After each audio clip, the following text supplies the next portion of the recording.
Hello and welcome to the analysis of the Hindu newspaper dated March 30th, 2023. In this video, we are going to talk about two important newspaper articles which are going to be very important, very significant for the civil services examination. So without any further delay, let's start with the first important newspaper article. Now the first newspaper article talks about the Karnataka elections, and elections are very important, very significant part of our civil services examination, and that is why we are going to analyze this particular newspaper article and understand all of the election machinery that goes on in conducting the election, right? Now this kind of newspaper articles are important for the GS paper 2, that is salient features of the representation of people's act, that is the elections, right? Let's first understand the context of it, and then we will talk about further the election process as well as the election machinery. Now, Karnataka is going to have its next assembly elections in a single-phased election manner on May 10th, with the results to be announced on the May itself. Single phase means that on one day itself, the voting of the entire state will happen.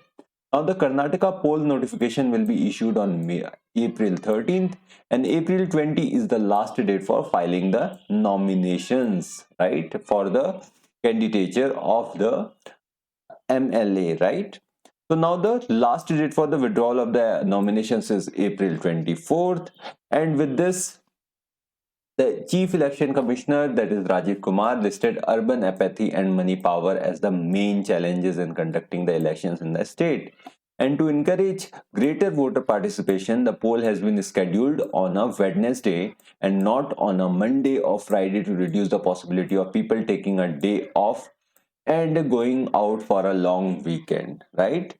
So now these are some of the context of this particular newspaper article. Let's now understand what are the key takeaways in this particular newspaper article. First thing first, it talks about the election. Then it also talks about the election machinery. It talks about the role of the election commission as well as the chief election commissioner, that is the Rajiv Kumar. Now it also talks about the model code of conduct. It talks about the legislative assemblies as well, right? So we are going to discuss all of these topics. First thing first, we'll start with the elections. So elections in India are basically come under the Article 324 to 329A. Now this forms the part 15th of the Indian Constitution. Now Article 324 talks about the election commission, right? It talks about superintendence, direction and control of elections to be vested in an election commission. Now the Article 325 talks about the fact that no person is going to be eligible for inclusion or to claim to be included in a special electoral roll on the grounds of religion, race, caste or sex. And Article 326 talks about elections to the House of the People and to the legislative assemblies of the state to be on the basis of adult suffrage, right? It is going to be on the basis of adult suffrage, right?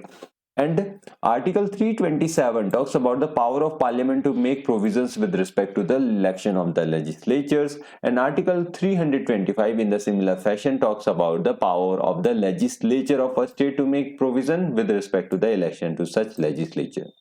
Now we also have Article 329, which talks about any kind of interference will be not there from the court in the electoral matter. So you can also file an election petition which are triable by the high courts alone since 1966, right? And apart from it, we have the Article 329A, which talks about the special provisions as to the elections to the parliament in case of Prime Minister and Speaker. This basic thing or this particular article was inserted under the 44th Amendment Act of 1978. So these are the basic provisions related to the elections. Let's now talk about what exactly is this election machinery composed of. Now the election machinery is comprises of the Chief Election Commission of India, which basically oversees the entire elections of the state assemblies as well as the Lok Sabha elections, right? Now we have Chief Electoral Officer, who is basically appointed by the Chief Election Commission of India to basically oversee the elections. And then we have the District Electoral Officer, Returning Officer, who is basically the DM or the District Magistrate. Then we have Electoral Registration Officer. Then we have the Presiding Officers as well, which are basically general observers, expenditure observers. We also take the help of the police for conducting the elections. So the police observers are there. We also have awareness observers who basically make people aware of the elections. And then we have micro observer to oversee the micro issues, right? So these are some of the components of the election machinery. Now let's talk about the election commission. So election commission is basically an autonomous constitutional authority responsible for administering union and state election processes in India. And apart from the union and state elections, that is the Lok Sabha and Lok Sabha and the state legislative assembly elections, it also oversees the elections of the Rajya Sabha as well as the offices of president and vice president in the country. So in totality, it administers the elections to Lok Sabha, Rajya Sabha, state legislative assemblies, state legislative councils, as well as the offices of president and the vice president, right? So originally the commission had basically one election commissioner who basically oversaw the elections. Now we have at this particular point of time one chief election commissioner and two election commissioners after the Election Commissioner Amendment Act 1989. So at this point of time we have one chief election commissioner and two election commissioners who are basically responsible for conducting the elections in India, right? What kind of elections? Lok Sabha, Rajya Sabha, state assembly elections, and then we have but offices of the president and vice president. All of these elections are conducted by the election commission, right? Its secretariat is located in New Delhi, and at the state level election commission is held by the chief electoral officer, who is a rank of IAS officer, and he is basically appointed as the chief electoral officer in helping conduct the elections. Now the appointing authority of the election commission is basically the president of India. So president of India basically elects the chief election commissioner as well as the election commissioners, right? And they are elected for the they are appointed for a fixed tenure of 6 years or up to the age of 65 years, whichever is earlier. And if we talk about the salaries and perks of them, so they enjoy the same status and they receive salary and perks as available to the judges of the Supreme Court of India, right? So this is it regarding the election commission. Let's now talk about the model code of conduct, which is very much in news during the elections. So basically the model code of conduct are the guidelines issued by the Election Commission of India for conduct of political parties and candidates. So it basically talks about how you need to behave during the elections, how you need to put the speeches, what kind of behavior you will follow on the polling day, on the polling booths, what you will mention in the election manifestos. It also talks about the processions and the general conduct. So this is the basic function of the model code of conduct, and its aim is to ensure free and fair election. So when does it basically come into force? So far the model code of conduct came into force immediately on the announcement of the election schedule by the commission. Now the code remains in force till the end of the electoral process. This is the general code we follow at this point of time. Now if we talk about the status of the model code of conduct, then the need for such code is in the interest of the free and fair election, and it has only persuasive effect, though it is observed very strictly in India. So it contains what is known as rules of election morality, but this lack of statutory backing does not prevent the commission from enforcing it, and election commission enforces it very vigorously, right? So this is it regarding the model code of conduct. Now the enforcement happens such that the election commission has devised several mechanisms to take note of the violation of the code, which includes joint task force of the enforcement agencies and flying squads.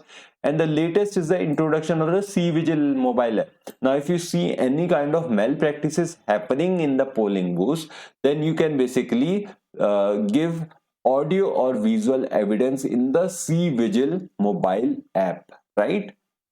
So this is it regarding the model code of conduct. Let's now talk about the state assemblies.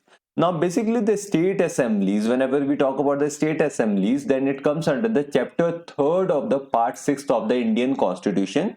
And this particular part is basically concerned with the state legislature, and it comprises of the state legislatures and the executives. Now article 168 to 212 in part 6 of the constitution deals with organization, composition, duration, officers, procedures, privileges, powers, and so on of the state legislature. And if we go on to talk about the state assemblies, then it is basically going to take a complete lecture on it, 2 or 3 lectures on it, right? So basically we are going to skip that part, and we talk about the Karnataka at this particular point of time, because the assembly elections are happening in Karnataka. So Karnataka basically has 225 state assembly constituencies, and out of which 224 are elected. Only the elections into the 224 seats is going to happen, because the one seat that remains is going to be nominated by the Karnataka governor from the Anglo-Indian community, right? Let me revise it. We have 225 state assembly constituencies, and out of it elections will happen in 224, because one remaining seat is going to be nominated by the Karnataka governor from the Anglo-Indian community, right? So these are some of the facts regarding the election commission, election process, election machinery as well. And this is very important to follow up the elections, not for the political reasons, but for understanding or getting a better understanding of the Representation of People Act as well as the election, right? So this is it regarding this particular newspaper article. Let's now head to the next important newspaper article. Now this particular newspaper article talks about a major problem, which is of the photovoltaic waste generation, right? So India is heading towards being more reliant on the solar power, and with much of the benefits which come from the solar power, there are also disbenefits from it, and the disbenefits include the waste generation, right? So how we are tackling the waste generation, we are going to talk about in this particular newspaper article. Now this particular newspaper article becomes very important for the GS paper 3, that is conservation, environmental pollution and degradation, environmental impact assessment. Let's first understand the context of it, and then we will talk about what exactly is this PV waste. We are also going to talk about, is this waste recovered or recycled, and we are going to talk about the gaps in the policies regarding the photovoltaic waste, right? So now there has in the last few years been a concerted efforts or the push from the policymakers in India to transition to a circular economy. Circular economy means that the waste is basically regenerated in order to, it is recycled, and it is basically also used as the new material. But the waste management in the solar photovoltaic sector still lacks clear directives. So what exactly is this PV waste or photovoltaic waste? We'll talk about it. Let's first understand the developments in this particular arena. So India has the world's fourth highest solar photovoltaic deployment, and the installed solar capacity was nearly 62 gigawatt in November 2022. Now this augurs a colossal amount of solar photovoltaic waste, which means that it generates a lot of solar photovoltaic waste. Now according to a 2016 report by the International Renewable Energy Agency, India could generate 50,000 to 3,25,000 tons of PV waste by 2030 and more than 4 million tons by 2050, which is a huge amount of waste. Now India's solar photovoltaic installations are dominated by crystalline silicon technology, which is basically CSI technology. Now a typical PV model or the PV panel is made of CSI modules on it consists of 93% of the CSI modules, and it contains around 7% of the cadmium telluride thin film modules. Now a CSI module, which is consists of 93% of the PV panel or the solar panels, it mainly consists of the glass sheet, aluminum frame, an encapsulant, and a black sheet, copper wires, and a silicon wafers. Now silver, tin, and lead are used to make CSI modules, right? Now the thin film module is made of glass, encapsulant, and compound semiconductors. Now these are some of the components of the PV waste. These are silver, tin, lead, we have the glass, we have the encapsulant, and we have the compound semiconductor. So what does happen to them? Are they recovered or are they recycled? So as these panels near expiration, because they have been there for a very long time, the solar journey has not been very long, and now all of the installed solar panels are going to basically be of the older generation. They are reaching their expiry. So some of the portion of the frame are extracted and sold as scrap, and junctions and cables are recycled according to the e-waste guidelines, and the glass laminate is partly recycled and the rest is disposed of as general waste. Now silicon and silver can be extracted by burning the module in the cement furnaces, right? They are recovered. But what happens to the other part? So according to a 2021 report, approximately 50% of the total materials can be recovered, but India's challenge is growing informal handling of the PV waste. So if 50% of the total material can be recovered, India is only recovering around 20% of the general waste, and the rest is treated informally. 80% of the waste is treated informally. They lie in the landfills which pollute the surroundings, and incinerating the encapsulant also releases sulfur dioxide, hydrogen fluoride, and hydrogen cyanide in the atmosphere, which is basically detrimental to the environment, right? So this waste generation is not happening at the pace in which it is expected. So what exactly are we missing out? First thing first, simply clubbing PV waste with other e-waste could lead to confusion. Now instead, India should formulate and implement provisions specific to PV waste treatment within the ambit of the e-waste guidelines. And the second thing is that a central insurance or regulatory body should be set up to protect against the financial losses incurred in the waste collection and the treatment, because lot of the manpower as well as lot of the money is lost in the basically recycling the PV waste. Second, the waste generated from the PV modules and their components is classified as hazardous waste in India, which basically means that people will get away from it. So to further drive home this label, pan-India sensitization drives and awareness programs on PV waste management will be beneficial. People should be made more aware of the fact that you need to recycle the PV modules at the earliest, right? So now the third point is that considering that India's local solar PV panel manufacturing is very limited, so we need to pay more attention to the domestic R&D. So depending on a single module type will disuniformly deplete certain natural resources and stunt the local capacity for recycling and recovery of the critical materials. And that is why we need more diversification in this particular arena. We need two module types, three module types, not just single module type.